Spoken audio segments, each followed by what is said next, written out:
This here is the Corsair 3000D, and I think it's their best case yet. Sure, she may be a bit stubby, but this is just a very straight to the point, no nonsense mid-tower. Again, I think they did a really good job with it. I think the price will impress you, and I think the build overall will look pretty good as well. Are you ready? Stay with me.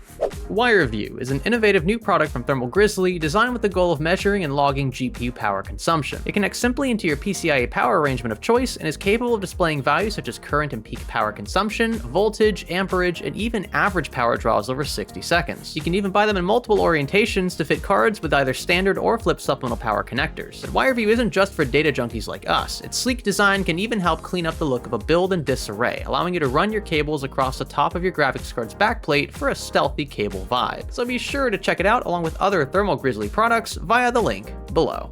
If you ask me, the 3000D is a return to function over form for Corsair, which is a breath of fresh air. It's so nice to finally have a case that doesn't break the bank, that appeals to the masses, and that is readily available. The 3000D does come in two variants. I want to kick things off by discussing the differences between those if you are curious. There is the base airflow version, which we don't have here. It comes with two SP120 fans, and it looks pretty much the same in all other regards as the RGB variant, which this one is. I do want to note though that contrary to how things have been done in the past with Corsair's cases, the RGB version of the 3000D is actually still an airflow version as well. So you'll have a perforated front panel, the exact same one you'll get with the vanilla airflow, and this time it'll come with three AR120mm fans. So if you want some RGB, you want an extra fan in the process, this is the one to get. It's going to cost you just over 100 USD, although if you're bringing your own fans, you might not really care for this one. So you can fit two 120s atop your basement, you can fit a 120 at the rear, you can fit two 120s up top, and you can fit three 120s up front. And there are, well, subtle changes you can make to accommodate 140s as well. We'll have this on screen so you can see what all this does actually support. And as for AIO's radiator support, you can fit up to a 360mm up front, up to a 240 up top, and up to a 120 at the rear. You can fit all three radiator setups simultaneously at the same time, by the way, so the same 360mm up front can tag team with a 120 and tag team with a 240. I don't know why I'm pointing the 240 at the back. You can fit a 240 up top and not at the rear. That's only a 120. This is getting really confusing. I didn't think it would go this far.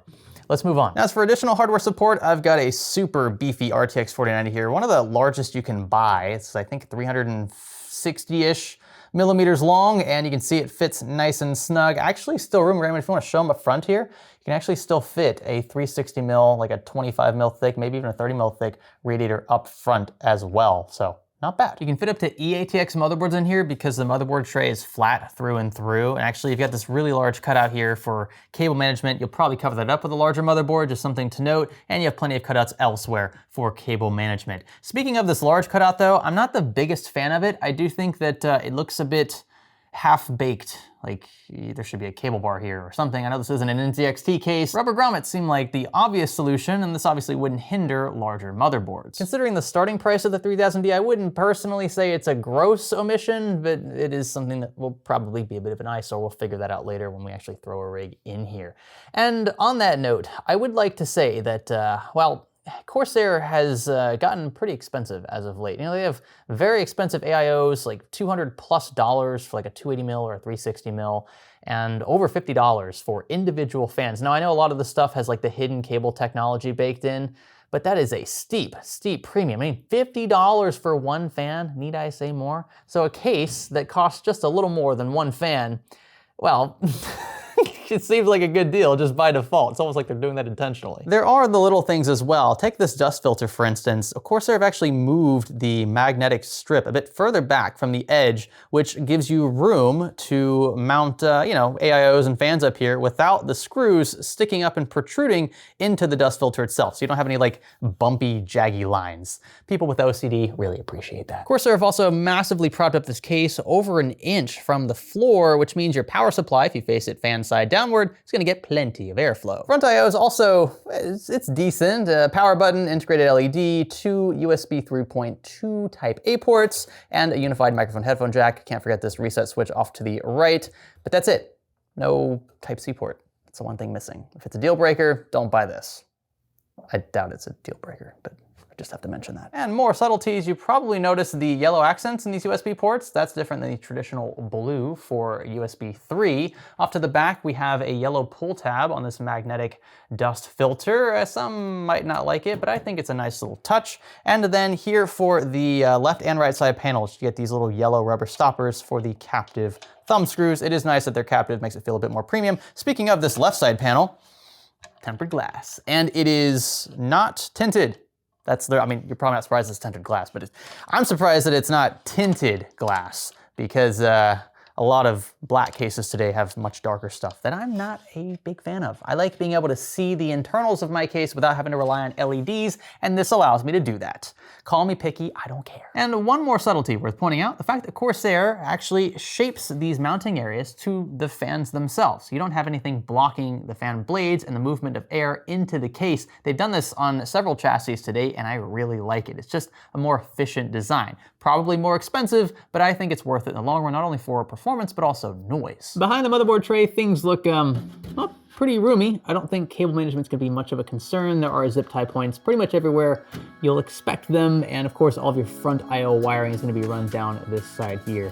Speaking of, I think it's time to do a bit more than just wire front I/O. We need to build in the 3000D to truly understand just how good or bad it is. I think it's mostly good, but at this point, you've probably already figured that out.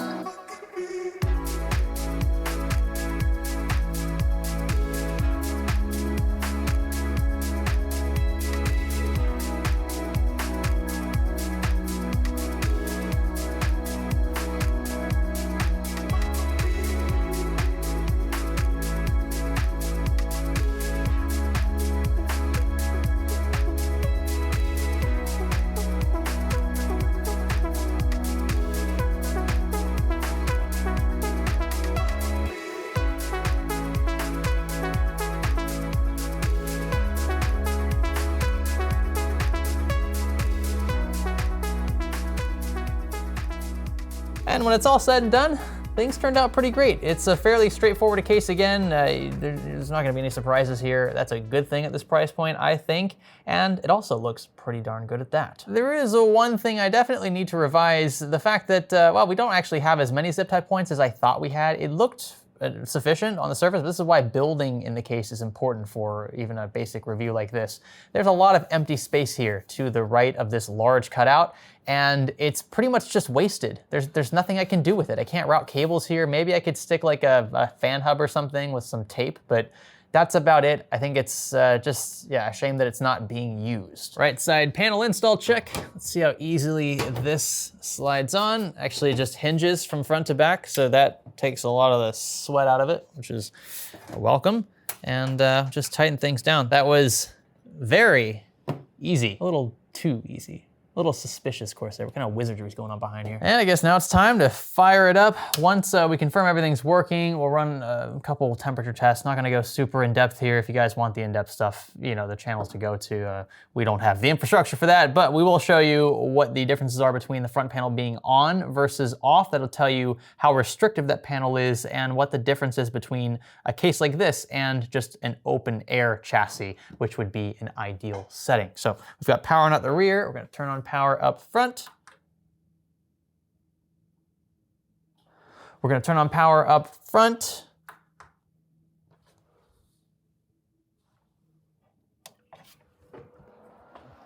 Looking for a post. Okay, come on. Alrighty, sweet, that's it. We are in the BIOS, so we're gonna quickly load up Windows and probably do an IDA64 burn-in or something. Not gonna be super stressful, just so you guys can see the temperature deltas. Not a bad time then, around this 3000D. The airflow is the one I would go after. If you're okay with 2 fans or you're bringing your own fans, I think that's the best value. Anything under $100 today from a reputable brand, a case like this that really doesn't cut too many corners is the way to go in my book. A mid-tower, it's gonna support pretty much anything you throw into it, including custom water cooling gear if you're into that sort of stuff. I'm not sure if I'd want to spend only $85 on a case that's going to be housing custom cooling gear, but it is an option. Corsair nailed it with this. That's my opinion. I think they nailed the price, the value, especially in this current economic climate, and it is a strong contender for a sub $100 mid-tower.